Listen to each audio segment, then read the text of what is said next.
நீதிமன்றத்துடைய உத்தரவில் அவங்களுக்கு சில முரண்பாடுகள் இருக்கு. நாளைக்கு உச்ச நீதிமன்றத்தில் கூட உத்தரவுகள் மாறும். ஆனால் அவர் எங்கே நின்று இவ்வளோ நேரம் பேசுகிறாரு திரு ஜவஹர்லால்னா, பொலிட்டிக்கலாக இதுக்கு வந்த ஒரு எதிர்ப்பு இருக்குல்ல, கொடுக்க தொடங்குறாங்கங்கிறதுல இருந்து பொலிட்டிக்கலாக வந்த எதிர்ப்பு தான் அதிகமாக அவர் மேற்கோள் காட்டி பேசுகிறார்.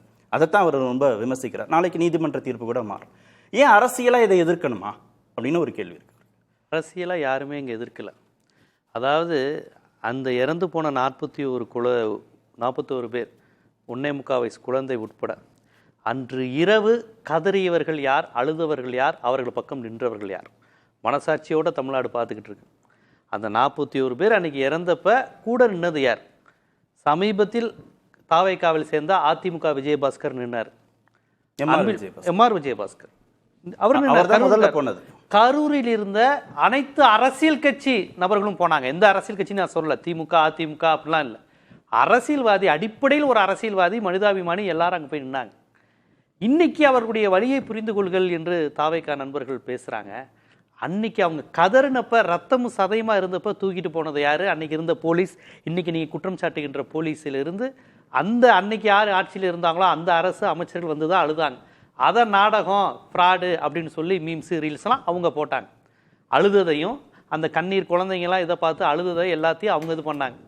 அது மட்டும் இல்லை, அன்றைக்கி போயிட்டு ஒரு மாதத்துக்கு அப்புறம் இன்று முதலமைச்சராக இருப்பவர், இன்று தாவைக்காவின் தலைவராக இருந்தவர் யாருமே அந்த பக்கம் கூட வரலையே.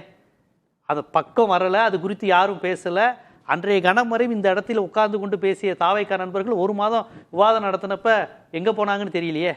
இன்றைக்கி வேக வேகமாக வந்து அவங்களுடைய வலி, அவங்களுடைய அழுகை, அது ஒரு ஃபீலிங், அது ஒரு எமோஷ்னல் எல்லாம் பேசுகிறீங்க.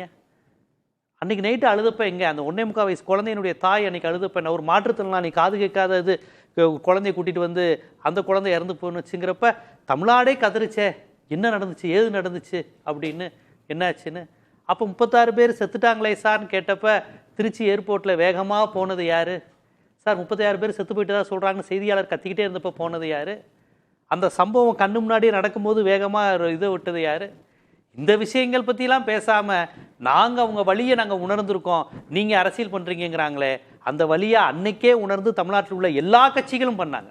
அந்த கட்சி அவங்க புதுசாக தோன்றியிருக்கக்கூடிய ஒரு கட்சி, ஒரு விபத்து நடக்குது, அந்த அதிர்ச்சியிலிருந்து மீள்வதற்கு அவங்களுக்கு குறிப்பிட்ட கால அவகாசம் தேவை. அதனால் இமீடியட்டாக அவங்களால ரியாக்ட் பண்ண முடியல. இப்போ அவங்க ஆட்சி பொறுப்புக்கு வந்த பிறகு தன்னை பார்க்க வந்து உயிரிழந்தவர்களுக்கு ஏதேனும் ஒரு விதத்தில் நிவாரணம் கொடுக்க முடியுமா அப்படின்னு ஒரு டிரான்சிஷனை ஏன் விமர்சனம்? ரொம்ப ரொம்ப சரியான வார்த்தையை நீங்களும் பயன்படுத்தினீங்க, ஐயாவும் சாரும் பயன்படுத்தினாங்க, ஜவஹர்லாலையும். அவரை பார்க்க வந்து உயிர் போன கூட்டம், இந்த வார்த்தையை நான் பயன்படுத்தலை, அவரே முடிக்கும் போது சொன்னார். தன்னை பார்க்க வந்து போனவங்களுக்கு ஏதாவது செய்யணும்ல சார், அதை அவரே பயன்படுத்தின வார்த்தை ரொம்ப ரொம்ப சரியான வார்த்தை. அவருக்கு நான் 1000 முறை அதுக்கு நன்றி சொல்கிறேன். ஏனால் அந்த நிகழ்ச்சி அரசு நிகழ்ச்சி அல்ல. அவங்க யாரும் திருவிழாவுக்கு வரல, கோவிலுக்கோ பள்ளிவாசலுக்கோ சந்தனக்கூடுக்கோ வரல, தன்னுடைய தனிப்பட்ட அபிலாஷைகளுக்கு வரல. வர வைத்தது யாரு? தாவேகா. அன்றைய விஜய், இன்றைய முதலமைச்சர், அன்றைய அந்த கட்சியின் தலைவர் விஜய், புசி ஆனந்த், ஆதவ் அர்ஜுனா, அந்த மாவட்ட செயலாளர் மதியழகனா, இவர்கள் ஏற்பாட்டின் பேரில் தானே வந்தாங்க. 12 மணிலேருந்து தலைவர் உங்களுக்கு காட்சி அளிப்பார் அப்படிங்கிற மாதிரி நீங்கள் இப்போ ட்விட்டரில் போட்டதை நம்பி தானே கட்சிக்காரங்க வந்தாங்க. கரூர், நாமக்கல், பரமத்தி வேலூர், சேலம்னு 5 மாவட்டத்திலேருந்து கூடினாங்களே, நீங்கள் வர வழியெல்லாம் பின்னாடி ஓடி வந்தாங்களே. இது எல்லாவற்றையும் மறந்துட்டு அந்த மக்கள் மீது உங்களுக்கு இரக்கம் இல்லையா அப்படின்னு வழக்கு போட்டவங்க மீது சொல்கிறீங்க. இன்றைக்கி வழக்கு போட்டிருக்கக்கூடிய நாம் தமிழரோ, தமிழ் மின்சாரி அமைப்போ, அல்லது இதை சட்ட ரீதியாக கேள்விக்குட்படுத்துகின்ற பத்திரிகையாளர்கள், கட்சிக்காரங்க எல்லாரையும் பார்த்து இவங்க ரொம்ப அழகா அந்த 41 குடும்பம் ஏழை இல்லையா, அவங்க மீது இரக்கம் இல்லையாங்கிறாங்க. 41 குடும்பம் செத்திருக்கக்கூடாதுன்னு நினச்சவங்க அந்த பத்திரிகையாளர்கள் அன்று கேள்வி கேட்டவங்களாம். அவர்கள் செத்திருக்கும் போதும் கதரும் போதும் இவர்கள் ஓடி போனாங்க. அமெரிக்காவுக்கும் அதே எண்ணம் தானே இருந்திருக்கும். இப்படி ஒரு சம்பவம் நடந்திருக்க கூடாதுங்கிற எண்ணம் தானே அவங்களுக்கு. அதற்கான காரணங்கள் என்ன? இன்னைக்கு இவங்க அந்த வலின்னு சொல்லும் போது இந்த வரலாறு நம்ம சொல்லலாம். இல்ல, இந்த டிரான்சிஷனை தான் நான் கேட்கிறேன். தாவேகா தலைவராக திரு விஜய் இருக்கிறாரு, அந்த கூட்டத்தில் நெரிசல் ஏற்பட்டு உயிரிழக்கிறாங்க. அப்புறம் அவர் முதல்வராக மாறுகிற போது தன் அதிகாரத்திற்கு உட்பட்ட அந்த குடும்பங்களுக்கு ஏதாவது செய்ய முடியுமான்னு நினைக்கிறதுல ஏதேனும் தவறு இருக்கான்னு அவர் கேள்வி கேட்கிறார். அரசியலமைப்பு சட்டப்படி அதிகாரம் இல்லைன்னு நீதிமன்றம் சொல்லுது. ஆனால் முதல்வராக அந்த அதிகாரத்துக்கு உட்பட்ட எதையும் செய்ய முடியாத அவரால். சார், அந்த சம்பவம் நடந்ததுக்கு அடுத்த நாள்ல இருந்து அந்த குடும்பத்தின் பக்கம் நின்றுக்கணும் சார். அந்த குடும்பத்துக்கு செஞ்சிருக்கணுங்கிறது தான் நானும் சொல்கிறேன். சட்டம் இதெல்லாம் விடுங்க, அடிப்படை மனிதாபிமானத்தோடு அன்னைக்கு அணுகியிருக்கணும்ல.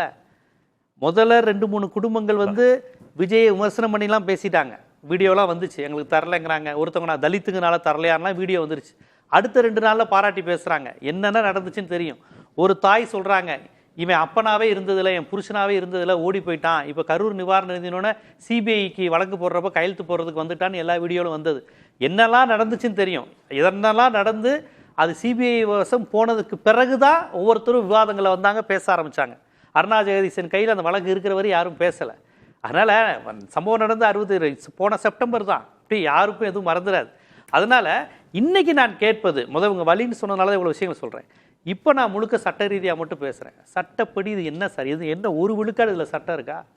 கருணை தொகை அடிப்படையில் இதுவரைக்கும் கொடுத்தது இல்லைன்னா சார், பணியில் இருக்கும்போது ஒரு அரசு பணியாளர் மாரடைப்புனாலோ அந்த பணி செய்து கொண்டு இருக்கும்போதோ உயிரிழப்பு ஏற்படும் போது அவங்க மகனுக்கோ மகளுக்கோ அந்த என்ன படிச்சிருக்காங்களோ தகுதி அடிப்படையில் கொடுப்பாங்க. இதுவும் எப்படி ஒன்றாகும் சார்? அரசு பணிக்காகவே தான் வாழ்க்கையை அர்ப்பணித்து கொண்டவர்கள் பல பேர் இருக்கிறாங்க. 20 வயசு டிகிரி முடிச்சதுக்கப்புறம் சிவில் சர்வீஸோ குரூப் 1ஓ குரூப் 2ஓ அதை படித்து முடிச்சுட்டு கல்யாணம் பண்ணலாம், அதை படித்து முடிச்சுட்டு வீடு கட்டிக்கலாங்கிற அளவுக்கு 2 வருஷம் 3 வருஷம் புக்கோடையே அலைஞ்சிக்கிட்டு இருப்பாங்க. என்னன்னு கேட்டால், இதை படிச்சுக்கிட்டு இருக்கேன், இப்போதைக்கே வீட்டில் அதை இது பண்ண சொல்லிட்டாங்க, படித்து அதில் ஜெயிச்சவங்களும் இருக்கிறாங்க. அப்போ எவ்வளவோ இதுக்காக இது பண்ணிகிட்டு இருக்கும்போது நம்மளுடைய வரிப்பணம், எத்தனையோ படித்த இளைஞர்களுடைய கனவு, அவங்களுடைய வேலை வாய்ப்பும் போகுது. அது சாதாரண பணியோ குரூப் 4க்கும் கீழேயோ ஏதோ ஒன்று, ஒரு அரசு பணிங்கிறது சாதாரண விஷயம் கிடையாது. காசுனாலும் கவர்மெண்ட் வேலை அப்படின்லாம் நம்ம மக்கள்கிட்ட உண்டு. நீங்கள் சரி அந்த மக்களுக்கு கொடுக்கக்கூடாதாங்கிறீங்க. கண்டிப்பாக நம்ம மக்கள் வந்து இது ஒரு அரசோட தொடர்பு பட்டு அரசு கொடுத்துருந்தா மக்கள் யாரும் இதை இது பண்ணியிருக்க மாட்டாங்க. அரசு நிகழ்வா இருந்திருந்தா இது ஒரு அரசு, இதுக்கு அரசு பொறுப்பேற்கவே முடியாதே. தனிப்பட்ட நபர் அவரை பார்க்க வந்தாங்க, அவங்க கட்சி பொறுப்பு, அந்த தலைவர் பொறுப்பு, அதை ஏற்பாடு பண்ணவங்க பொறுப்பு. இதுக்கு எப்படி சார் நீங்களும் நானும் நம்முடைய வரி போனோம், நம்முடைய அரசு வேலை எப்படி பொறுப்பாகும்? சாலை பணியாளர் நியமனம் குறித்து அவர் கேள்வி கேட்டாரு சார். அது எல்லாமே அரசியல் விஷயங்கள். சாலை பணியாளர் இது வந்து திமுக காரங்க வேலைக்கு போட்டாங்க, அதிமுக வேலைக்கு போட்டாங்கிறது அரசியல் நிகழ்வு. நீங்க இதோட இதை ஒப்பிட முடியாது. அதுல யாரும் வந்து இப்படி வந்து தனிப்பட்ட நபருக்காக அங்க யாரும் சாகல, அப்படி அதன் அடிப்படையில் கொடுக்கல.